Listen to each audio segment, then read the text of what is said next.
F3707।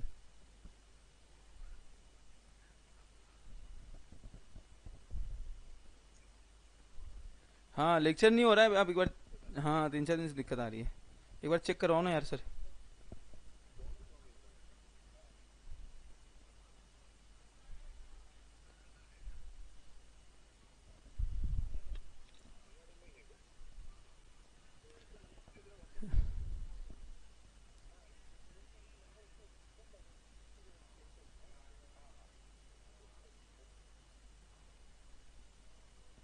हाँ सर, अभी तो अपन चालू कर ही रहे हैं ना क्लास। हाँ तो क्लास चालू कर ही रहे हैं। सिस्टम मतलब ये लोग काम कर रहे हैं तो ये इस पे कर लेंगे ना काम सर, अपने ये मेरे वाले सिस्टम पे, और अपन ऑफिस में लगा देते हैं। ऑफिस में लगा देंगे ना, और फिर जरूरत लगेगी लगेगी तो फिर अपन कौन सा वी स्टूडियो वाले पे। हाँ हाँ ठीक है, चलो देखता हूँ। हाँ चलेगा, मैं लेक्चर लेता हूँ अभी तो, चालू किया वापस। Okay okay. हाँ बेटा जी, चलिए बहुत बढ़िया बहुत बढ़िया बहुत बढ़िया बहुत बढ़िया भाई साहब, बहुत हार्ड बहुत हार्ड। कैसे हो आप लोग, बताइए कैसे हो आप लोग, तो कैसे हो आप लोग। I hope so everyone is good, doing fantastic, सब बढ़िया हो, जोरदार हो, जबरदस्त हो और मजे में हो। ठीक है चलिए, आशीष सर की थोड़ी तबियत डाउन थी इसलिए ग्रुप 2 का लेक्चर नहीं हो पाया। सर आज हक डे सेलिब्रेट करना करना तो चाहिए यार, हैप्पी हक डे। आ जाइए मुझे गले लग जाइए आप सब लोग, जल्दी से वर्चुअल गले लग जाइए आप लोग, जल्दी से वर्चुअली जल्दी से आगे कर दीजिए मुझे। वेरी गुड बेटा, चलिए बहुत बढ़िया बहुत बढ़िया बढ़िया, बहुत ही बढ़िया बहुत ही बढ़िया, वेरी गुड बेटा, आई लव यू ऑल। बहुत ही बढ़िया, बहुत सारा प्यार आप लोगों को बेटा, ऐसे ही साथ बनाए रहे हमारा जिंदगी भर, ऐसे ही जिंदगी भर साथ बना रहे हमारा, बस यही दुआ है। आओ लेट्स स्टार्ट। ओके, आज बेसिकली यार एक एक दो लाइनों से शुरुआत करते हैं। भावना अग्रवाल जी ने ये लाइनें भेजी है, भावना मैडम ने ये लाइनें भेजी, भावना ने अपनी भावनाएं बताई है। ठीक है, भावनाओं ने अपनी भावनाएं बताई है कि खुदा करे मैं मर जाऊं तुझे खबर तक ना मिले, खुदा करे मैं मर जाऊं तुझे खबर तक ना मिले, तू ढूंढता रहे मुझको पागलों की तरह, तू ढूंढता रहे मुझे पागलों की तरह, पर तुझे मेरी कब्र तक ना मिले। Oh my goodness, oh my goodness, ओ भाई साहब ओ भाई साहब ओ भाई साहब। सर आज यूट्यूब पे भी नहीं चलता है कोई लेक्चर, आप हक डे मनाओ जाके, शादी के बाद नहीं मना पाओगे। मृणाल नो सिद्धांत को आज हक डे है सर, भाभी के आपको गले लगाया गया? नहीं ना, गले लगाती नहीं भाभी, मुंह नहीं लगाती भाभी, क्या बताऊं मैं आपको। ऋषभ जी, ऋषभ अग्रवाल जी, जय जिनेन्द्र जी, चलिए let's start. Focus focus focus focus. चलिए अब यार देखो, हम लोगों ने अभी तक क्या देखा था, जल्दी से एक बार रिवाइज करवाता हूँ। डेट कैपिटल की अगर मैं बात करूं, जल्दी से बताइए। जब भी हम बात करते हैं बोरोइंग, जब भी हम बात करते हैं बोरोइंग की, जब भी बात हुई किसकी बेटा, बोरोइंग की, तो बोरोइंग कितना कर सकते हो आप? 100% of paid up share capital plus free reserve plus security premium कर सकते हो। उसके आगे अगर उसके आगे आपको बोरोइंग करनी है दोस्तों, उसके आगे आपको अगर बोरोइंग करनी है दोस्तों, तो बताइए जल्दी से क्या लगेगा? सर स्पेशल रिजोल्यूशन लगेगा। क्या लगेगा दोस्तों? स्पेशल रिजोल्यूशन लगेगा, बराबर है ना, स्पेशल रिजोल्यूशन आपको लगेगा अगर उसके आगे आपको बोरोइंग करनी है तो। ठीक है सर। अच्छा, एक होता है ultra vires borrowing. What do you mean by ultra vires borrowing? What do you mean by ultra vires borrowing? Ultra vires borrowing मतलब beyond the power, beyond the power वाला बोरिंग, मतलब ऐसी बोरिंग जो आपके अथॉरिटी के बाहर है भैया, मतलब आपने अपने हद से ज्यादा बोरो कर लिया, उसको बोलते हैं अल्ट्रा वायरस बोरिंग। और ऐसी बोरिंग क्या होती है? नल एंड वॉइड होती है। आप कंपनी के अगेंस्ट में केस फाइल नहीं कर सकते, सवाल ही नहीं आता। आप कंपनी को जाके बोलोगे मेरा पैसा वापस, तो कंपनी बोलेगी अरे भाई तूने एओ एमओए पढ़ना था, ये तो अल्ट्रा वायरस बोरिंग है, उसके लिए मैं लाइबल नहीं हूं। तो क्या रेमेडीज अवेलेबल है अल्ट्रा वायरस बोरिंग की? रेमेडीज क्या क्या अवेलेबल है? तो 3 रेमेडीज अवेलेबल है। सबसे पहला remedy number 1, come on everyone, remedy number 1, come on everyone, कि आप इंजंक्शन ऑर्डर लेके आ सकते हो। पॉइंट नंबर 2, आप डायरेक्टर के अगेंस्ट में केस फाइल कर सकते हो। एंड पॉइंट नंबर 3 दोस्तों, आप कर सकते हो सब्रोगेशन सब्सटीट्यूशन। फिर होता है इंट्रा वायरस, ध्यान से सुनना, ultra vires to director but intra vires to company, मतलब डायरेक्टर की अथॉरिटी के बाहर है बट कंपनी की अथॉरिटी के अंदर है, डायरेक्टर की अथॉरिटी के बाहर है बट कंपनी की अथॉरिटी के अंदर है, उसको बोलते हैं ultra vires to company, ultra vires to director, intra vires to company. ठीक है, ऐसे ऐसे डेट के लिए कंपनी लाइबल होती है। कब? जब एक तो lender acted in good faith, या फिर कंपनी ने उसको रेक्टिफाई कर दिया है, मतलब कंपनी ने अप्रूवल दे दिया है, और तीसरा वो पैसा कंपनी के हित में लगाया गया है, तो उसके लिए आप लाइबल रहोगे, बिल्कुल आप लाइबल रहोगे। चलिए बहुत बढ़िया बेटा। उसके बाद में हमने देखा था कि सर, उसके बाद में हमने देखा था कि इश्यू ऑफ डिबेंचर्स, अलग अलग टाइप के डिबेंचर्स देखे थे। एक देखा था पारी पासु क्लॉज। पारी पासु क्लॉज का मतलब परी पासु बोलो या पारी पासु क्लॉज बोलो, मतलब इक्वल क्लॉज। तो आप डिबेंचर जब इशू करते हो पारी पासु क्लॉज के साथ इशू किया, मतलब जैसे पहले डिबेंचर थे वैसे ही है यहाँ पे डिबेंचर है। चलो यारो कोई नहीं, ठीक है। अब अपने को इशू ऑफ डिबेंचर्स करना है यार, डिबेंचर को हमको इशू करना है यार, बस बहुत हो गया यार, बहुत हो गया। अब डिबेंचर हमें इशू करना है। तो सबसे पहले इशू ऑफ डिबेंचर की जब भी बात होगी भैया, जब भी मैं बात करूंगा इशू ऑफ डिबेंचर की, तो सबसे पहले आपको लगता है स्पेशल रिजोल्यूशन।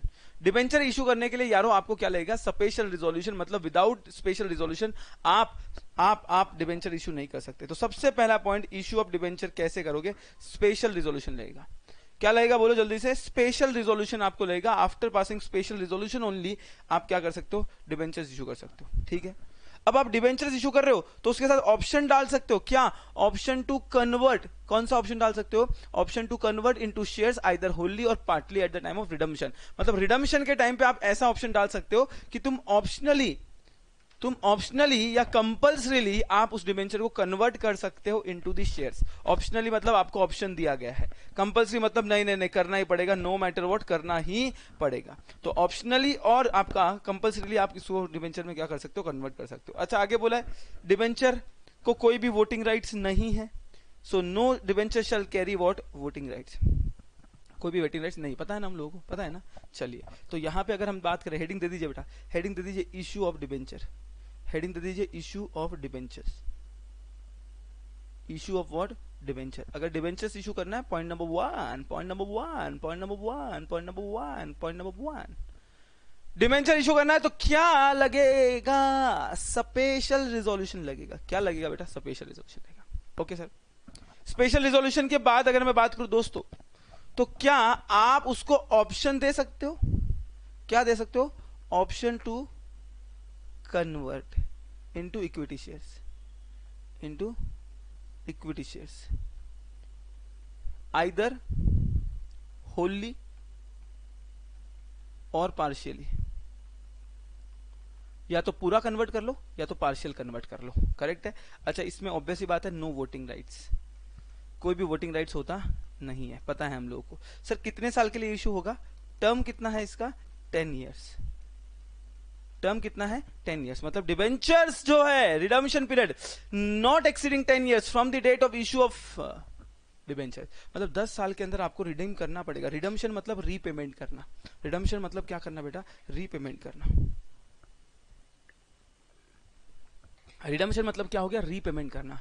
तो आपको डिबेंचर, आपको क्या बोला है कि भैया जब भी आप डिबेंचर्स इशू करते हो आपको उसको रिडीम करना पड़ेगा। रिडम्पशन मतलब क्या करे? उसको रीपेमेंट करना पड़ेगा। कितने दिन के अंदर रीपेमेंट करना पड़ेगा? 10 साल के अंदर अंदर आपको उसको रीपेमेंट करना पड़ेगा, बट नॉट एक्सीडिंग। अच्छा कुछ कंपनीज ऐसी है जिनको 10 साल से ज्यादा दिया हुआ है, 30 ईयर्स बोला गया है। डिबेंचर्स कितने साल में रिडीम करने हैं? 10 ईयर्स में रिडीम करने हैं, है ना। आवाज थोड़ा स्लो होगा, गला मेरा बैठा हुआ है तो ध्यान से सुनना। कितने साल में रिडीम करना है बेटा? 10 साल के अंदर अंदर रिडीम करना। बात खत्म होगी। 10 ईयर्स के अंदर अंदर आपको रिडीम करना है, बात खत्म, नो मैटर व्हाट। लेकिन कुछ ऐसी कंपनीज है जो बड़े बड़े प्रोजेक्ट लाती है यार, इंफ्रास्ट्रक्चर प्रोजेक्ट लाती है। अब आपको पता है इंफ्रास्ट्रक्चर, जैसे मेट्रो का प्रोजेक्ट है, अब यार इसको सालों साल लग जाते हैं यार। कोई हाईवे बना रहे हैं हम लोग, कश्मीर से लेकर कन्याकुमारी तक का हाईवे बना रहे हैं हम लोग, तो ये सालों साल लग जाते हैं ऐसे हाईवेज वगैरह कंस्ट्रक्ट होने में, ऐसे सब कुछ इंफ्रास्ट्रक्चर वगैरह बनाने में, ठीक है। बुलेट ट्रेन का प्रोजेक्ट हम लोग बना रहे हैं, मेट्रो ट्रेन का प्रोजेक्ट हम लोग बना रहे हैं। तो यार ये सब प्रोजेक्ट ऐसे है ना जहां पे भाई साहब, भैया जी, जहां पे ऐसा है ना कि बहुत बहुत टाइम लगता है। तो ऐसी कंपनीज अगर है तो वो 30 साल के लिए डिबेंचर्स इशू कर सकती है। सर कौन सी कंपनीज है? तो company engage in infrastructure project या इंफ्रास्ट्रक्चर को फाइनेंस करती है वो कंपनी। एक तो खुद इंफ्रास्ट्रक्चर में है वो कंपनी, या जो इंफ्रास्ट्रक्चर को फाइनेंस करती है, मतलब ऐसी कंपनी जो इंफ्रास्ट्रक्चर को लोन देती है। अच्छा सर ठीक है। Infrastructure debt fund, non banking financial companies, NBFC. Modi sir ने आपको पढ़ाया होगा, नहीं भी पढ़ाया तो पढ़ाएंगे वो। एनबीएफसी क्या होते हैं, है ना, वो आपको ऑब्वियसली बात है वो पढ़ाने वाले हैं। तो एनबीएफसी कंपनी जो है, जो इंफ्रास्ट्रक्चर डेट फंड है, जो इंफ्रास्ट्रक्चर में पैसा डालती है, इन्वेस्टमेंट इंफ्रास्ट्रक्चर में करती है, ऐसी companies. And the other company permitted by RBI और National Housing Bank. National Housing Bank नहीं है, नेशनल हाउसिंग बोर्ड है, और मिनिस्ट्री और डिपार्टमेंट ऑफ सेंट्रल गवर्नमेंट, ठीक है। ऐसे कुछ कंपनी जिसको सेंट्रल गवर्नमेंट ने स्पेसिफाई किया है या आरबीआई ने स्पेसिफाई किया, ऐसी कंपनी भी 30 साल तक के डिबेंचर्स इशू कर सकती है। Sir what is the maximum period of redemption, पहले ये बताओ आप सर।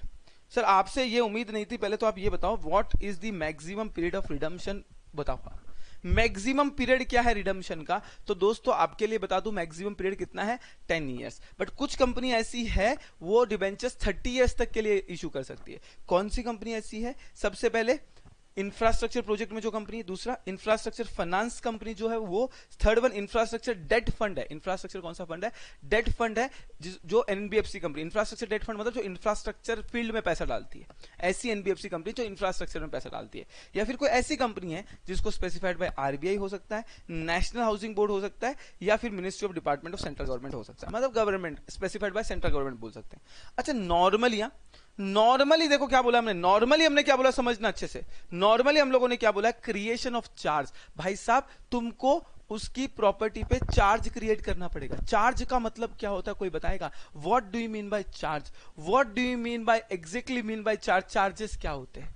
बोल दो जरा जरा दिल में है जो बसा, अरे बोल दो जरा जरा दिल में है जो बसा, बोलो चार्ज का मतलब क्या होता है? सर चार्ज का मतलब प्रॉपर्टी गिरवी रखना। भाई साहब डिबेंचर्स हम किसको इशू कर रहे हैं? आम जनता को इशू कर रहे हैं। कुछ भी हो जाए जनता का नुकसान नहीं होना चाहिए। दुनिया इधर से उधर हो जाए जनता का नुकसान नहीं होना चाहिए, और जनता का नुकसान नहीं होना चाहिए। इसके लिए बाबू हम लोग क्या क्रिएट करते हैं? चार्ज क्रिएट करते हैं। मतलब कंपनी अपनी कोई प्रॉपर्टी गिरवी रखती है, कि हे डिबेंचर होल्डर सुनो, अगर मैं पैसा नहीं दे पाया ना, अगर कंपनी पैसा नहीं दे पाई ना, तुम प्रॉपर्टी से पैसा ले लेना, मतलब उस एसेट से तुम पैसा वसूल कर लेना। तो क्रिएशन ऑफ चार्ज, और वो चार्ज भी सफिशिएंट होना चाहिए to discharge the total debt. मतलब अगर 50 करोड़ के डिबेंचर्स है तो एटलीस्ट प्रॉपर्टी 50 करोड़ से ज्यादा होनी चाहिए, होता ही है ना, करेक्ट है, पता है ना आपको।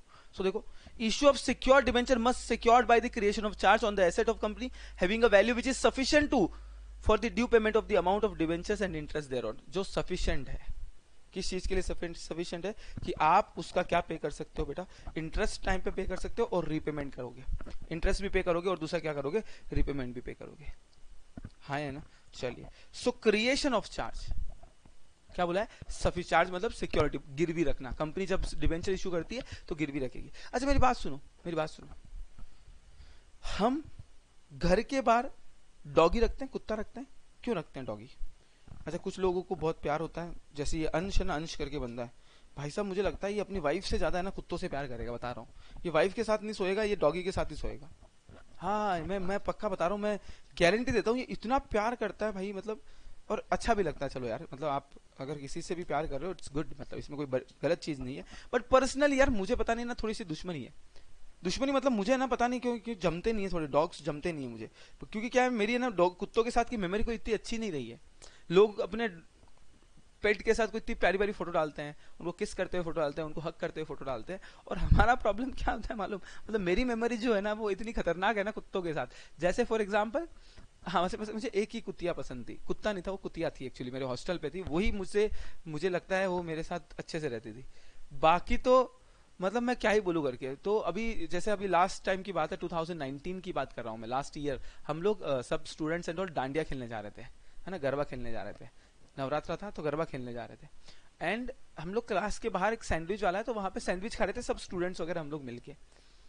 तो अब मेमोरी देखो हमारी कितनी अच्छी है, डॉगी के साथ मेरी मेमोरी कितनी अच्छी है। तो जस्ट लाइक कि हम लोग सैंडविच खा रहे थे और वहां पे एक डॉगी था जिसके 3-4 छोटे छोटे बच्चे भी थे, कहना पपीज थे छोटे छोटे। तो एक येड़े साइको आदमी ने, पागल आदमी ने 4 व्हीलर पार्क की और वो एक छोटे पपी के पैर के ऊपर गाड़ी उसने पार्क कर दी, और वो चिल्लाए जा रहा है, और हम उसको चिल्ला रहे हैं अरे बाबा गाड़ी पीछे ले। और वो गाड़ी पीछे लेने गया तो पीछे के टायर के पीछे भी एक छोटा पपी आने वाला था। तो मैं उसको निकालने गया तो उसकी मम्मी आ गई, मम्मी ने आके मुझे ही बाइट कर लिया। यार मैं तो उसको निकाल रहा था ना, मैं तो सोचा कि बाबा नहीं, क्या मुझे वैसे डर लगता, फिर भी मैं निकाल रहा था, मैं खुद डरा हुआ था। तो पीछे से आके उसकी मम्मी ने बाइट कर लिया। कहाँ बाइट किया? पैर पे, थाइस पे, थाइस नहीं काप्स पे, मतलब नीचे बाइट किया करके। तो मेरी मेमोरी अच्छी नहीं है, तो गरबा खेलना छोड़ के दिया, पहले हॉस्पिटल में जाना पड़ा मेरे को। इंजेक्शन लगे भाई साहब, तीन इंजेक्शन लगते हैं आजकल, 3 इंजेक्शन लगते हैं, तो 3 इंजेक्शन लगे भाई साहब। दूसरा अगर आप देखोगे तो मेरे फेस पे ना ये इधर मार्क है एक, इधर यहाँ पे है ना, यहाँ पे मार्क है एक। ये मार्क किसका है पता है? कुत्ते ने यहाँ पप्पी लिए मेरे, बताओ। जब मैं छोटा था ना तो मैंने कुत्तों की पूंछ पकड़ ली थी, कोई पागल कुत्ता था उसकी पूंछ पकड़ ली थी मैंने सही, तो उसने मुझे ना यहाँ कट किया, यहाँ पे, मतलब यहाँ पे 7 स्टिचेस आए हुए बेटा। सर आप कुत्तों से ऐसा क्या कर रहे थे कि इधर, अरे नहीं बाबा, उस टाइम पे छोटा था बाबा, मैं बहुत छोटा था, 2-3 साल का था, तो 4 साल का रहेगा, उस टाइम की बात है। तो 7 स्टिचेस आए हुए इधर लेफ्ट हैंड साइड में ना, एक मार्क है मेरे, तो 7 स्टिच आए हुए, कुत्ते ने यहाँ पे पप्पी ले ली मेरे, बताओ। इसीलिए मेरी मेमोरी कुछ खास नहीं है कुत्तों के साथ। बट हाँ, हॉस्टल में एक कुतिया हुआ करती थी, उसका नाम था हर्षी। हर्षी वो थोड़ी पजेसिव थी मुझे लेके मतलब उसको फिर मैं इधर ना गले के इधर ऐसा ऐसा करता था ना, तो उसको बहुत अच्छा लगता था। तो कभी वो बहुत गुस्से में है, सबके ऊपर भौंक रही है ना, तो मैं जाके उसको ऐसा ऐसा करता था ना, तो उसको बहुत अच्छा लगता था। बाकी कुत्तों के साथ मेरी मेमोरी अच्छी नहीं है। ठीक है, कुत्ते पे कहाँ से आए थे? हाँ हाँ हाँ हाँ, अच्छा, हम लोग घर में कुत्ता क्यों रखते हैं? ताकि क्या करे, वो घर का ध्यान रखे यार, ताकि वो घर का क्या करे, ध्यान रखे यार, है ना। तो वॉचमैन क्यों रखते हैं हम लोग?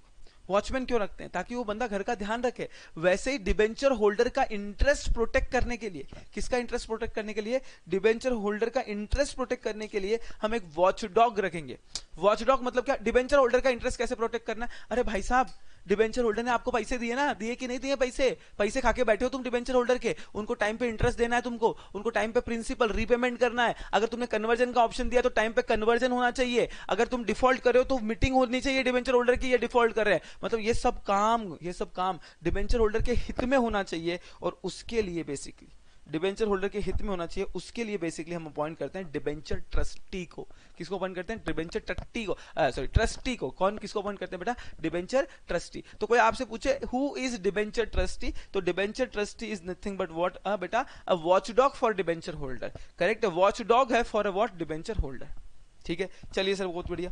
अपॉइंटमेंट ऑफ डिबेंचर ट्रस्टी, तो company shall appoint a debenture trustee before the issue of prospectus. देखो, अगर आप डिबेंचर का इशू लेके आ रहे हो, इशू तो है ना, तो उसमें भी प्रोस्पेक्टस इशू करना पड़ेगा। उस प्रोस्पेक्टस इशू करने के पहले आपको डिबेंचर ट्रस्टी को अपॉइंट करना पड़ेगा, इवन दो प्रोस्पेक्टस में नाम लिखा होता है कि who will be the debenture trustee of the company. Debenture का इंटरेस्ट प्रोटेक्ट करने के लिए कौन डिबेंचर ट्रस्टी रहेगा, नाम लिखा रहता है। And execute and not later than 60 days after the allotment of the debentures execute a debenture trust deed। आपको एक ट्रस्ट डीड बनानी पड़ेगी। ये ट्रस्ट डीड किसके और किसके बीच में होगी, आप बताइए? ट्रस्ट डीड किसके और किसके बीच में होगी, ये आप बताइए। चलिए सर, डिबेंचर ट्रस्ट डीड होगी किसके बीच में? Between the company and debenture trustee. Between the company and what? Debenture trustee के बीच में क्या होगी? ट्रस्ट डीड होगी। तो एक ट्रस्ट डीड बनाना पड़ेगा। सर क्या बनाएंगे ट्रस्ट डीड में? ट्रस्ट डीड में ये बनाएंगे कि भैया क्या ड्यूटीज है ट्रस्टी की, क्या राइट्स है ट्रस्टी के, क्या लाइबिलिटीज है ट्रस्टी की, क्या ड्यूटीज है कंपनी की, है ना। ये सब एक ट्रस्ट डीड बनाएंगे हम लोग कितने दिन के अंदर। अच्छा, जो चार्ज आपने क्रिएट किया ना, charge can be created on the movable property as well as immovable property.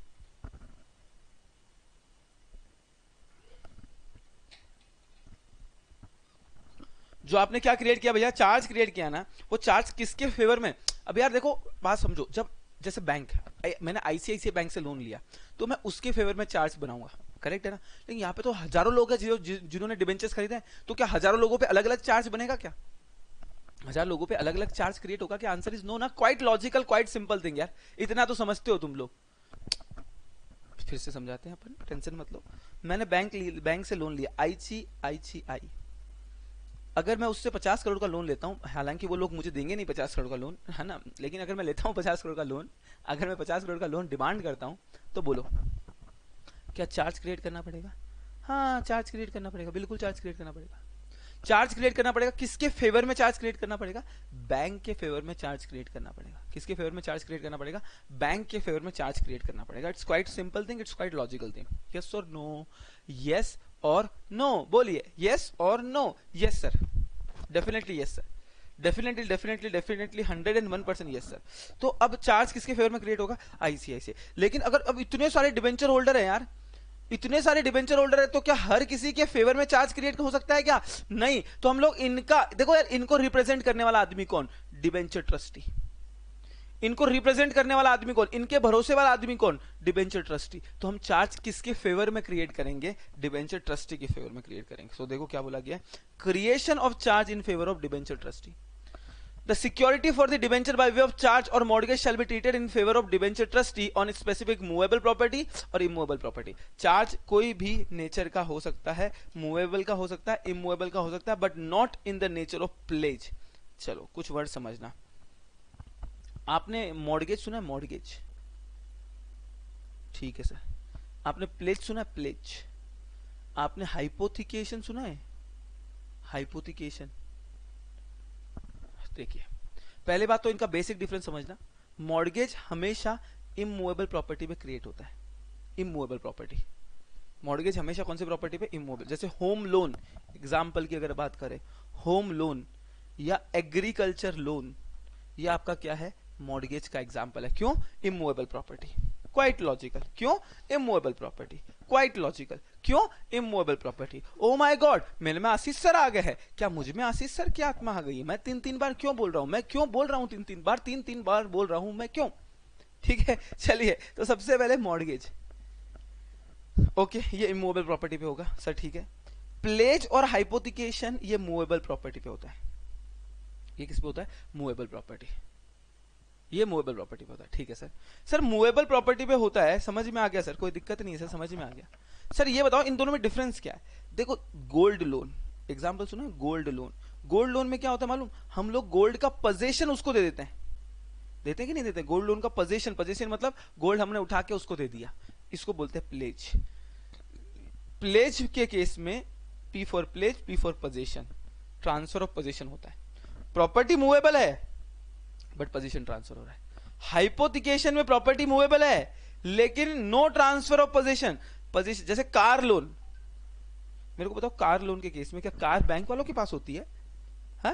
Car bank वालों के पास होती है बेटा? बोलो बोलो बोलो। नहीं ना, कार तो मेरे पास ही होगा ना, बिल्कुल मेरे पास ही